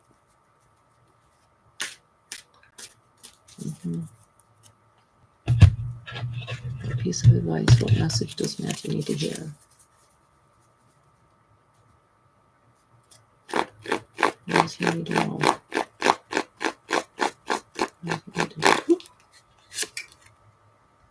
Okay. Interesting. We got a 9 of Cups. This makes me think of someone filling up their body with a bunch of different liquids, right? A bunch of different substances. Obviously, this is something that's making you very, very emotional. Okay. But what can we read about this? This card, man, this card just loves to come up lately, doesn't it? Okay, so obviously you're having a lot of emotions that probably need to be cleared out first before you can really give a proper response back to that person. Like it's kind of taken over. You know, like your own feelings, like they're taking over. They're kind of running away with you. Like it's a lot of them. Okay. You almost feel like maybe you can't even speak up about it either. Like maybe you're even nervous to say something to this person. Okay, but it's like weighing heavy. It's weighing heavy on your mind. That's why we got that little he's got his little hat with his little stone button there, whatever the heck that's supposed to be. Okay. It's like the words they're right there. You're wearing the words on your shoulder. Like it's sitting on your shoulders. Like you want to speak up. It's like just, oh my gosh. Okay, but what kind of advice, like, are they going to be okay? I know I said I was going to do one card, but I'm pulling a couple more for this one. Okay, but, okay, so what is going to happen though if they do? What other words and advice here do we need? Explain more on this 9 of Cups, guys. What else is going to happen with this? Explain more. Give us one more card. Okay, King of Rods. Okay, so we got the King of Rods. This is obviously this is a fiery someone who's making quick decisions. They're not thinking, right? They're not thinking about it. They're just acting. which isn't like, if this is you, well, then you could just maybe be going too swiftly, too harshly in it, too fiery, right? Because that's kind of the nature of the King of Rods. But if this is that person, okay, that's trying to get the job, then the thing I would suggest to them is that they really need to slow down, because they are just moving too fast. They're moving too fast. And that's the thing about the King of Rods, is that he doesn't think, he just does. Okay, this person needs to think ahead, especially, and even you need to think ahead how you're going to approach this person. Okay, especially with all these emotions, you probably need to pour some of those cups out, pour some of those emotions out before you try to approach it. Okay. Gosh. Like, there's just so many things to think about that they're not. You see all these little dots right here on this person's headgear. It makes me think like there's just so many things that are in the mind. All right, that it needs to be contained. All right, it needs to be cleared off some. It needs to slow down. Ultimately, that's the only way you're going to get a clearer perspective too, is just to slow things down in order to say something that might be more inspiring to lead them astray from that. Okay, otherwise, I would say if this is just this person and this is just their nature and they're just going to go through with it anyway, then they're going to do it really quick. They're going to be very fast about it. And this is just something that they're just not thinking about. They're just not thinking about the consequences ahead of time. Okay. I almost want to pull one more card just because that's my normal thing to do, is the 3 cards, right? Okay, so I kind of asked, okay, but if they get it, if they do, worst case scenario, if they get it, okay, what can we say? What can the spirit tell us if they go through with it? If you can't get through to them, you have all these emotions, you can't seem to convey to them the gravity of the situation, and they're just thinking, they're just doing without thinking. I mean, if they were to get it, tell us, spirit, if they get this jab, what will happen? If they get this jab, tell us in a card what will happen. Okay. We got the Knight of Cups. Okay, so for that, I would say this will affect them emotionally. They don't seem to be that upset about it. In this, I'm not getting that. You know what I'm saying? Like,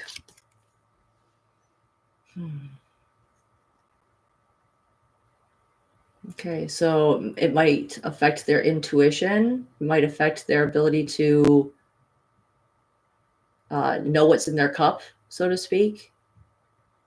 Okay, again, we still got this swift moving action. And in fact, when I put this all together, it's like not seeing eye to eye here, right? Yeah. They're doing it anyway? Oh my God, what? So they are for sure doing it. Oh. Yeah, they're definitely being a real King of Rods on it. Okay, well, then they're going to need to realize that they're going to need to clear the waters of their system. The Knight of Cups, that's making me think of the lymphatic system. Okay, especially it's like putting a helmet on their head, right? This is going to go ahead and just put a cap on that.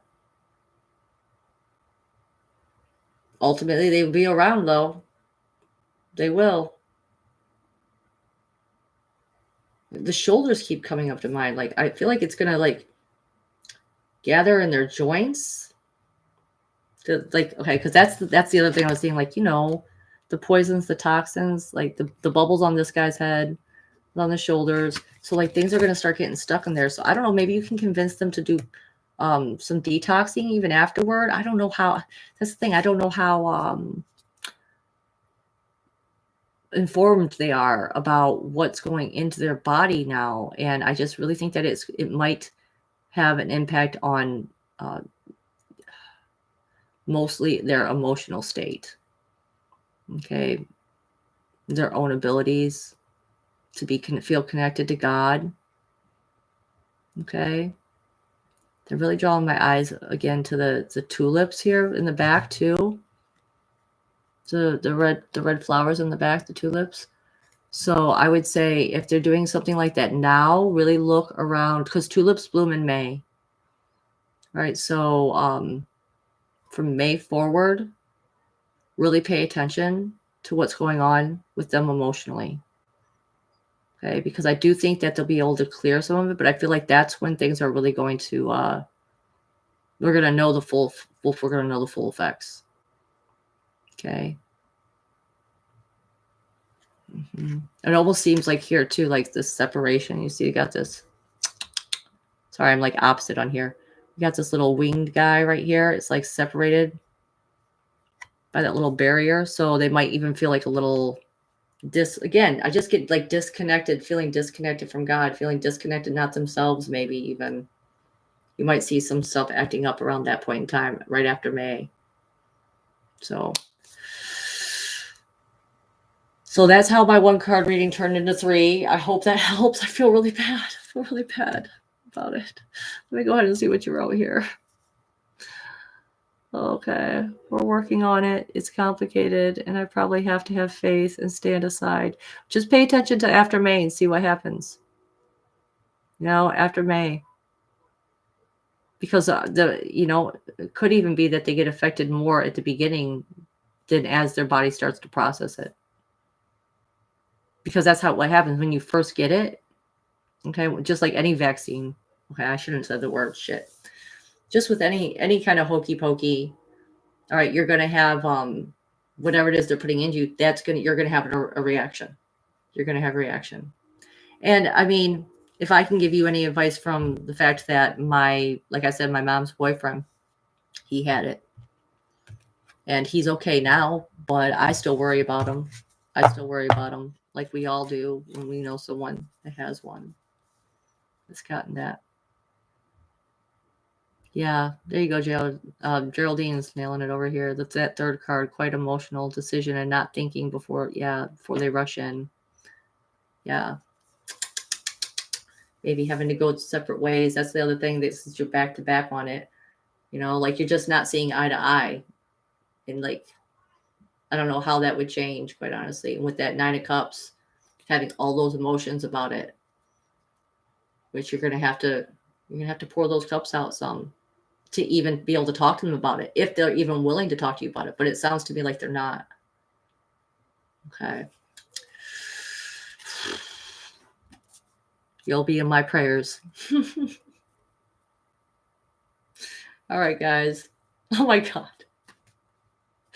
I'm going to shuffle for the collective and look what I see. Get out of here. You can't pull the Tower card if you throw it out of your deck, right? I saw that meme once and I was like, that's fucking perfect. That's brilliant. Let's do the collective reading. And I did hear my daughter here now, so we're going to just do the collective reading. I know, right? No tower card. No Tower card. Okay. Let's do the collective reading. Oh, hi. What's your doggy's name, Geraldine? I don't know what your name. It's a she, right? Am I wrong? Is it she? What's the doggy's name? Hello, doggy.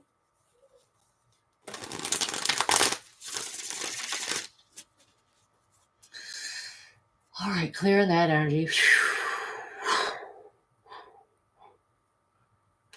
I had to take that off my shoulders. Okay. Oh, Freya, that's right. I remember that now. Okay, Freya. Yeah, you named her after Norse goddess. Oh, wow. That's probably where you know her from. From a Norse lifetime. And you were some kind of Viking. I get the feeling, I don't know, right off the bat, I just get the feeling that you were like a Viking type of woman at one point or another. This was your trusty dog that you had with you. And she's back. But life's a lot different now than it was in that lifetime. Because in that lifetime, she could probably lived in villages and stuff like that. She could run around, stay outside a lot, do whatever she wants. And I don't think she likes that very much now. I don't think she likes to stay inside. It was her birthday on Wednesday. Oh, she's a newbie too. She's like a puppy. Oh yeah, she definitely wants to just be running around, getting outside, chasing animals and stuff like that. Okay. All right. Back to what we're doing. We're doing a. Sorry, I gotta stretch. The energy's a. Oh yeah, hear that back crack. Oh, there we go. All right, here we go. All right, for the collective, please assist me. Would you please assist me? What does our collective need to hear for this week's energies? What message? We need to hear? What is it that we need to know? Okay. One more shuffle. What do we need to know about the energies for people watching now and in the future? What do we need to know? Okay, it's ready. What do we need to know for this collective reading? Are you ready, guys? What do we need to know?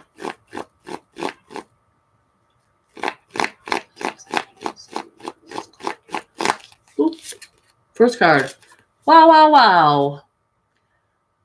The card I've been talking about for the whole stream. Look at that. Look what shows up. Whoop. We got the Ace of Cups. Okay, I think it's kind of funny too, considering, boom, I put that right by his heart, right? So it's time to start clearing those energies in your heart space. It's time to get excited. It's time to get excited about love again. All right, because there is a timeline shift opportunity coming up for you. This is going to involve new ways of self-love.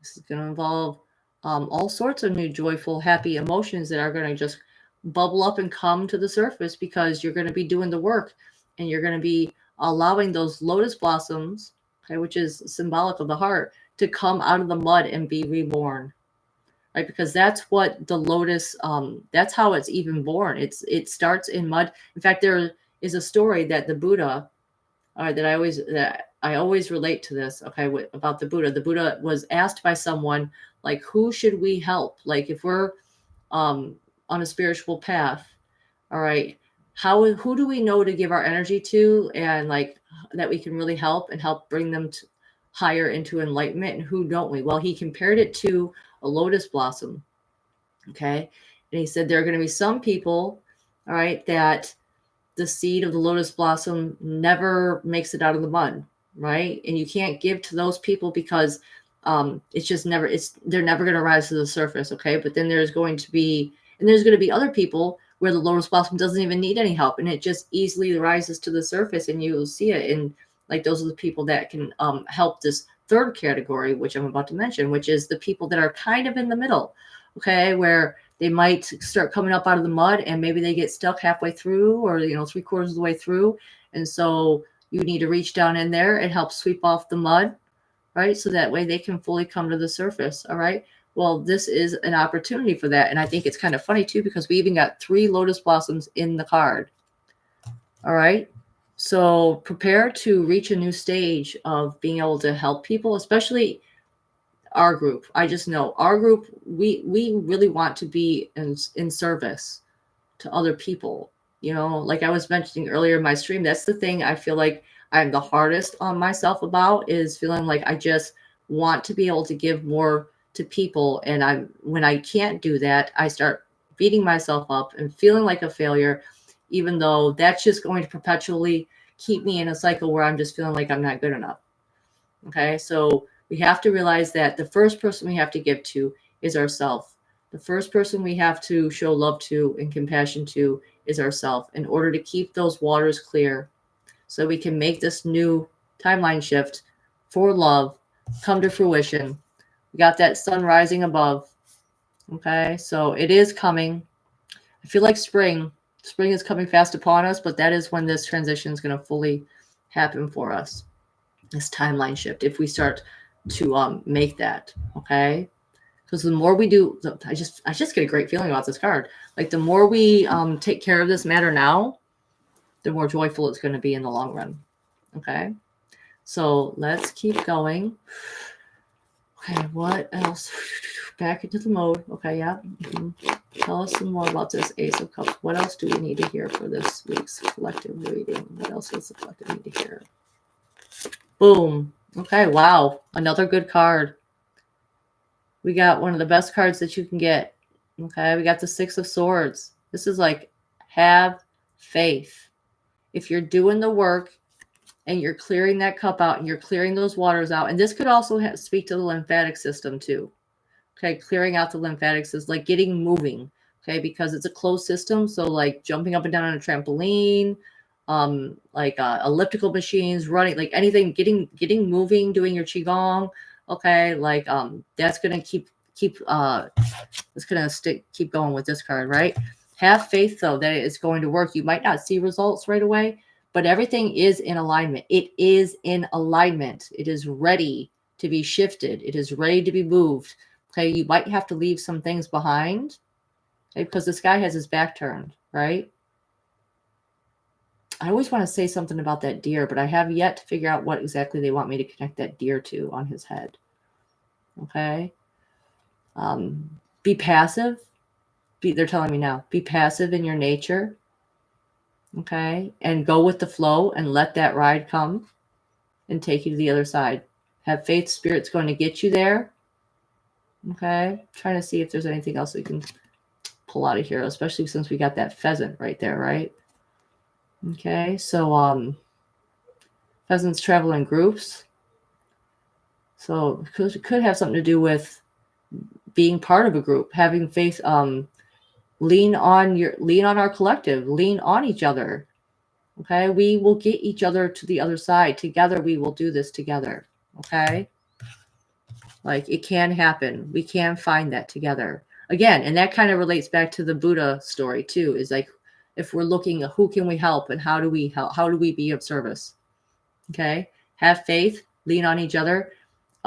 Have your thoughts in alignment. They are in alignment. Okay. Trust that. And sometimes it is okay to passively just enjoy the journey, enjoy the ride, and trust that you are going to make it through, even if you can't see where it's leading. Okay. So oh, wow. Okay. I just briefly looked at this. I'm going to look, that's the bottom card. So especially if those of you out there who are hoping for a loving relationship, okay, or a union of some nature, or even a union inside your own self between your divine masculine and feminine, like this is an agreement. This could be very much a romance card coming up. But let's pull one more. Okay. Oh, wait. I want to see what you say about the pheasant here. The pheasant can be about productivity. Oh, I like that. I like that, Geraldine. And the deer, she says, be gentle with yourself. Oh, love that too. Love that. Fire. Okay. So let's pull one last card for the collective for next week's energies, because we got some good things going on. Oh, okay. And it just related to me too for my own life. So my journey that I'm about to take, I need to have faith about this. Okay. So tell us the last part of the message for this week's reading. Tell us the last part of the message. Okay. Wow. You got the Page of Cups. The Page of Cups. Okay, so having another cup energy coming through, and it's kind of funny because he's like jumping right out into the guy's face, right? This is like a psychic activation card. It's coming right out at you, into your face, straight ahead. All right, so this is the other side that they're going to take us to. Okay, someone who's going to shower you with love in a way that it comes right for you, right? Clear as day. Okay. Again, I don't, they're just really calling my attention again to these freaking tulips. So again, May comes to mind. So if we're making this shift, right? So maybe this, again, and springtime keeps coming up to mind. So it's like, as we're moving forward, spring, going into May, like this timeline shift is going to make itself known, make itself aware. But also, like I said, this is a psychic activation card. If you think that you're not psychic, let me tell you, you are. And empathically, this speaks to being like super empathic. You need to trust your emotions more, trust your gut instincts and your feelings. Maybe not so much like the words that are going on in your mind, as much as like the telepathic heart messages that come through. Okay, because those don't usually speak in words. Those, for me anyway, personally, okay, they speak in pictures, right? They speak in the feelings that I get from songs, right? They speak and they speak from, like, when you think about someone, okay, and so like, and you really connect to them, like, you'll feel certain energies and you'll feel certain emotions, feelings. Pay attention to those. Pay attention to those, because even if you don't get it exactly correct the whole time, like, this is like a new experience for you because it's a page. So you're going to be getting it right. I don't, you're going to be getting it right for the first time. Oh, okay. Okay, so yeah, pay attention to your feelings, because you're being activated. And I do, isn't that one other thing I keep talking about too? Like, go to these conferences so you can get activated. Okay, well, you're going to get activated and you're going to be able to feel like you're psychic. You're going to be able to feel like you're really helpful. You're going to be able to feel like you're really doing something here that is of service and your purpose. Okay, but it also, to me, speaks of just a new form of love and joy that's going to come through you once you allow it to come forward and be born again. All right, because again, this to me, again, this says springtime. This says springtime coming up. So even though this is supposed to be for next week's energies, like, I'm like, well, what? We're talking about like next couple months. So we're just going to have to say this is a fluke. I'm trusting myself on this one. Hold on to this reading and see how it develops over the next couple months. Okay. And we'll still do our next week's energies ones too. But just so you know, there's something that's being built right now. Okay. That is going to come to fruition and going forward. Okay. Over these next couple months, pay attention. All right. Trust yourself. You're here to help and you're doing it. Okay. And hold on to hopes for love. Yep. Two of Cups. Yes. And tulips can assist to minimize distractions. Oh, you know what? And tulips are very simple as far as flowers go. You know what I'm saying? Yeah. Oh, I'm so glad you could make it here, Deborah. Yeah. Okay. So I hope that message helps. Okay. I love you guys. I'm like, I can feel it right now through me. Like, it's been happening more often again lately, which I'm so happy and grateful for, because I know that when I'm channeling God's light and love, so to speak, when that's coming through me, especially when I'm doing readings, like, I get shaky. Like someone, like I said, like someone has hit a tuning fork, and I'm just like, ooh, on the inside right here, right? That's what it's doing. And I'm in it. I'm in the zone right now, and I feel good, and I feel connected to all of you, and I'm just so grateful. I'm so appreciative that you guys have come here, and you come here again and again, and it just means the world to me. Thank you for witnessing my journey. Thank you for being here and listening to me pour my heart out, make myself vulnerable time and time again, even though it's like super awkward sometimes. You know, wishing you a good night too, Johnkins. I love you. Love you guys. I guess the last thing I'll do is just show you my favorite hoodie that I'm about to put on. And if you want one of these amazing Blue Orb Buddies hoodies, okay, all you have to do is go to Teespring for Ascension Diaries, right? That's where I get. I hope Alexis is still listening, because I don't know where to send you then. Yeah. Blue Orb Buddies, baby. Rocking it. This is what I wear every day when I go door dashing, if it's not dirty anyway. I try to make sure it's clean so I can wear it. So yeah, get the Blue Orb Buddies, because I guess I'll just quickly say before we go here. Oh, I got a little hole in my pants. I don't like that. Okay. Yeah, because you see those little like blue lights, like little blue pin pricks everywhere. I'm sure being in this group, I'm sure you know what I'm talking about. Those little, okay, like blue orb buddies. This little like I think Eric Hecker, I think he said one thing and it resonated. It was called, they were like neutrinos or something like that. It's like these are actual like thoughts. So when you see those little blue things now, whenever I see them, I always try to ask myself psychically, like what's the first thing that's coming to my mind? What's the first feeling that's coming to my mind? Because usually I feel like it's a message coming through. So, okay. Oh, I love you, Geraldine. I love you guys so much. I'm feeling so good. I'm glad. I'm so glad that I could be here today with you guys. Okay. I should let you go though. I had a great time. Thanks for listening to me and all my stuff. All right. Bye. Bye-bye. Love you guys. Bye-bye. All right. I'm really going to end it now. 3, 2,